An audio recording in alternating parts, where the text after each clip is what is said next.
So Geoff is doing another little job in his Bürstner tonight.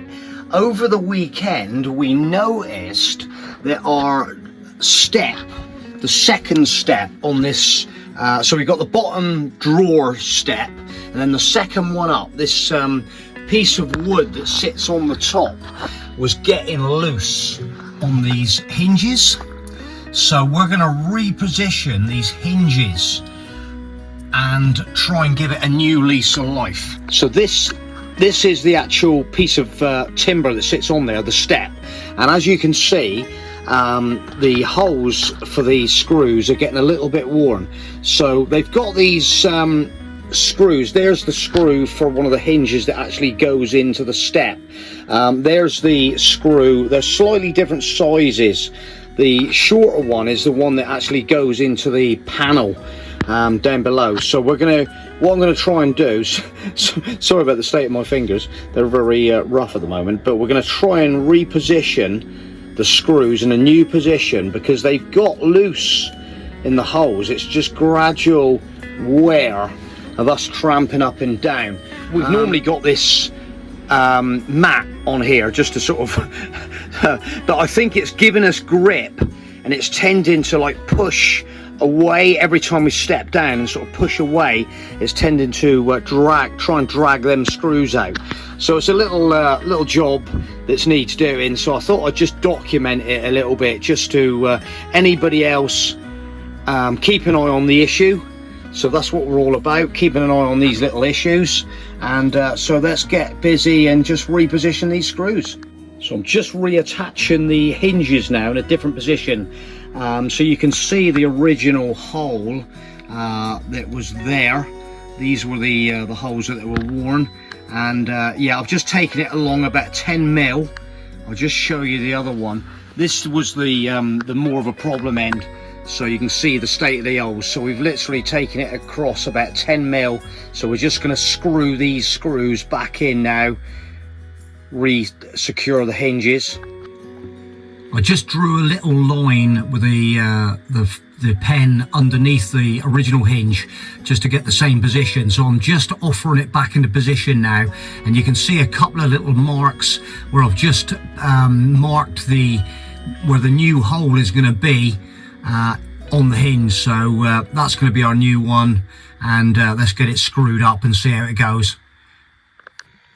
This timber is fairly soft, so the screws you can actually just push and make a little bit of an indentation and just carry on screwing, and they go up right to the end, mega tight, then right up to the top. There it goes, beautiful. Just one more after that to set up. Yeah, I don't know if you can see me. Just gonna, what I'm gonna do is I'm just gonna show you what I'm gonna do, because this is, so where the new hole is gonna be, I'm just gonna push that in like that, and again, get your screwdriver,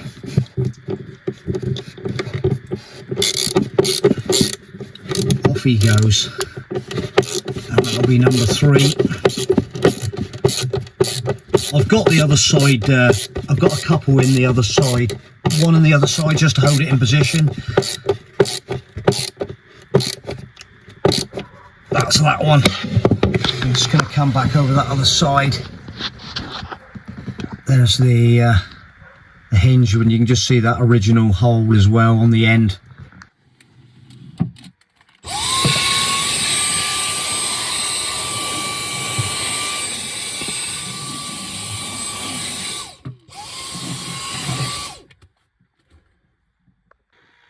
So it's all re-screwed up now, and all we've got is just that little extra hole. You can just see that it's not all the world. It's pretty tidy, but it's job completed fairly simply. So just see how it fits now. What I did was I held it, tried to get it really central so the gap is nice and even both sides. So it's come out really nice, all nicely secure again as new, and down on the magnet, look, that's a good job done. Yeah, so I'll re-put on the mat. It's probably, what do you think? Is it a good idea to have a mat on here? It gives you grip. I said to Kat, because I watched Caroline sort of get down, and she's sort of like, well, you put your foot on it and you tend to like push away. But hey, it's lasted 3 years. We've done endless amounts of bed hopping in this van, so I think we're just going to leave the mat there, and another 3 years we'll see what happens. But there we go, pretty simple little fix there for anybody with this type of model, or any other like loose hinges. All you need is that ratchet screwdriver, the little crosshead, and off you go. Fairly simple job completed, and it's back in with the protective film.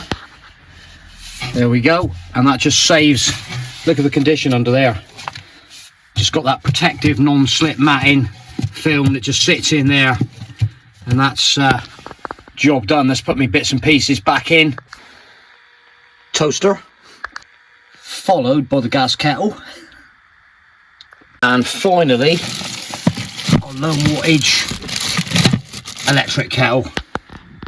There we go. Kept in the boxes, or keep the boxes, it just stops everything rubbing the sides of your cabinets. But that's the hack done for tonight. Thanks for watching, hope you enjoyed the video, and if there's them little jobs that you fancy tackling and want to have a go at, give it a shout, give it a go. It's fairly simple.